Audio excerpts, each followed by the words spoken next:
अस्सलामुअलैकुम, कैसे हैं आप सब। आई होप आप सब खैरियत से होंगे। आज मैं बनाऊंगी विंटर स्पेशल और मेरे पापा की मोस्ट फेवरेट बाजरे की गुड़ वाली रोटी विद गुड़ वाली चाय। अगर आपकी भी बाजरे की रोटी पकाते में टूट जाती है या बिखर जाती है तो ये रेसिपी आपके लिए है। रेसिपी को लास्ट तक वॉच करिएगा ताकि कोई भी पार्ट आपसे स्किप ना हो जाए। तो चले आए जल्दी से रेसिपी स्टार्ट करते हैं। तो सबसे पहले आटा गूंदने के लिए गुड़ का शीरा तैयार कर लेते हैं। तो मैंने 1 कप गुड़ लिया है 2 कप बाजरे के आटे के लिए। तो रेशियो आप लोग देख लिएगा। उसके बाद इसके अंदर 1.5 कप पानी शामिल करेंगे। अगर आपके पास मेजरिंग कप अवेलेबल नहीं है तो आप नॉर्मल चाय वाले कप से मेजर करके भी इसमें गुड़ और पानी शामिल कर सकती हैं। अच्छा, जिस कप से आपने पानी को और गुड़ को मेजर करा है उसी कप से आपने बाजरे के आटे को भी मेजर करना है। अब इसके बाद आपने इसके अंदर 1 खाने का चम्मच सौंफ शामिल करनी है। इसकी खुशबू और इसका फ्लेवर जो है वो बहुत ज्यादा अच्छा लगेगा, तो लाजमी ऐड करिएगा।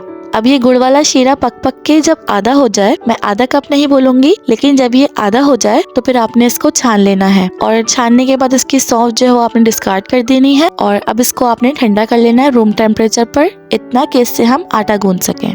तो अब आटा गूंद लेते हैं। तो मैंने यहाँ पर 2 कप बाजरे का आटा लिया है। जैसे आपको फाइन चक्की का आटा चक्की से पिसा पिसाया मिलता है, इसी तरीके से आपको बाजरे का आटा भी पिसा पिसाया चक्की से मिल जाएगा। अब इसके बाद इसके अंदर 2 खाने के चम्मच घी शामिल करेंगे। देसी घी भी इसमें शामिल कर सकती हैं, लेकिन मेरे पास अभी अवेलेबल नहीं था तो मैंने इसमें बनास्पति घी यूज किया है। अब घी को आटे के अंदर अच्छी तरीके से मिक्स कर लेंगे, जैसे हम नॉर्मल आटे के अंदर घी को मिक्स करते हैं। अब जो हमने गुड़ का शीरा रेडी किया था उससे इसका आटा गूंद लेंगे। तो इसमें थोड़ा थोड़ा शामिल करेंगे और इसका आटा गूंद लेंगे। अच्छा, एक बात और, जैसे हम नॉर्मल अपने घर में आटा गूंदते हैं ना, वैसे सॉफ्ट और मुलायम ऐसा नहीं गूंदना है। इसका आटा थोड़ा हार्ड गूंदेगा और बस इसको आपने इकट्ठा करना है। इसका ऐसी आटा जो है वो बिखरा बिखरा रहेगा। अब मैंने सारा शीरा इस आटे के अंदर शामिल कर दिया है। अब आपने यहाँ पे एक मेहनत वाला काम करना है कि आपने इसको आटे को अच्छी तरीके से इकट्ठा कर लेना है। आटा गूंदने में बस एक यही मुश्किल काम है कि आपने इस आटे को इकट्ठा किस तरह से करना है। अब सारे आटे को हमने एक आटे का शक्ल दे दिया है। अच्छा, आटा देखिए आप बिल्कुल सॉफ्ट है, ठीक है, क्योंकि ये पड़े पड़े भी थोड़ा सा हार्ड हो जाएगा। तो आपने आटा जो है वो सॉफ्ट ही रखना है, वरना इसकी भी रोटियां नहीं बनेंगी। आटे को गूंदने के बाद आपने इसको रेस्ट का टाइम बिल्कुल नहीं देना है। तो जल्दी से इसकी रोटियां बना लेते हैं। रोटी बेलने के लिए मैंने इस तरह का एक प्लास्टिक बैग लिया है। आप प्लास्टिक बैग की जगह प्लास्टिक शीट या कोई भी क्लिंग रैप भी ले सकती हैं। अब आपने क्या करना है कि इस तरह से दोनों साइड से आपने इसको कट कर लेना है। और दोनों साइड से कट करने के बाद आपने इसको इस तरह से ओपन कर लेना है। और ओपन करने के बाद आपने इसको इस तरह से दोनों साइड से इस तरह से कट कर लेना है। जब दोनों साइड से आप कट कर लें इसको, तो फिर आपके पास जो है ये 2 शीट्स जो है वो रेडी हो जाएंगी। अब आपने करना ये है कि आपने हाथों को पहले अच्छी तरीके से पानी लगा लेना है और शीट्स पे भी पानी लगा लेना है। फिर आपने बड़ा सा एक पेड़ा लेना है। अब आपने इसको एक गोल सा बॉल बना लेना है। अच्छा, पानी हाथों पे और शीट्स पे इसलिए लगाना है ताकि आपका आटा जो है वो हाथों पे और शीट्स पे ना चिपके। अब आपने इसको 1/4 इंच इतना आपने इसको मोटा बेलना है। अब इसको आपने पटक पटक के हाथों पे जो है वो फ्लैट कर लेना है। अगर तो आप छोटी रोटी बना रहे हैं तो आप इसको हाथों से ही फ्लैट करके आप इसको रोटी का शेप दे दें। अगर आप थोड़ी बड़ी रोटी बना रहे हैं तो आपने इस तरह से पानी लगा लेना है प्लास्टिक शीट पे। फिर आपने इसके सेंटर में इसको रखना है रोटी को। फिर आपने दूसरी शीट से इसको कवर करना है और रोलिंग पिन की मदद से आपने इसको 1/4 इंच जितना आपने इसको मोटा बेल लेना है। हल्के हाथ से आपने इसको बेलना है बिल्कुल।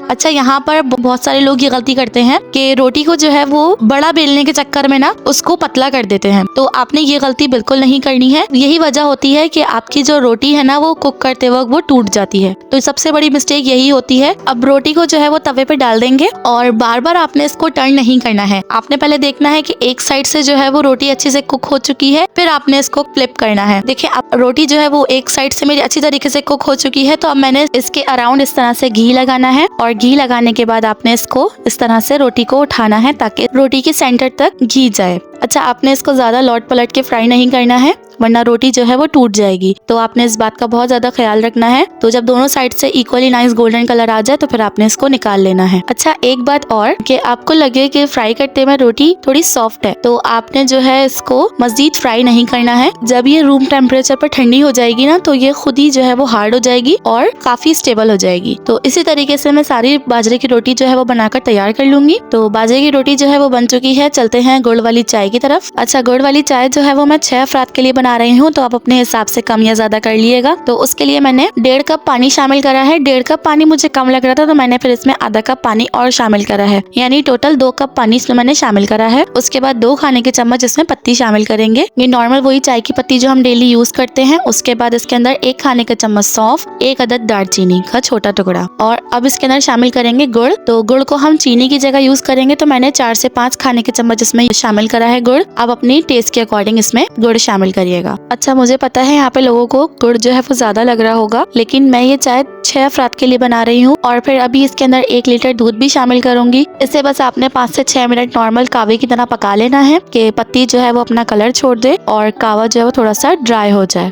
कहवा जो है वो पक के अच्छी तरीके से रेडी हो चुका है। तो अब बारी है इसके अंदर दूध शामिल करने की। तो मैंने इसके अंदर 1 लीटर दूध शामिल करा है। अब चाय में जो है मैंने 1 लीटर दूध शामिल कर दिया है। 1 लीटर दूध में 4 से 5 कप जो है वो दूध होता है और इसमें 2 कप पानी शामिल करा है।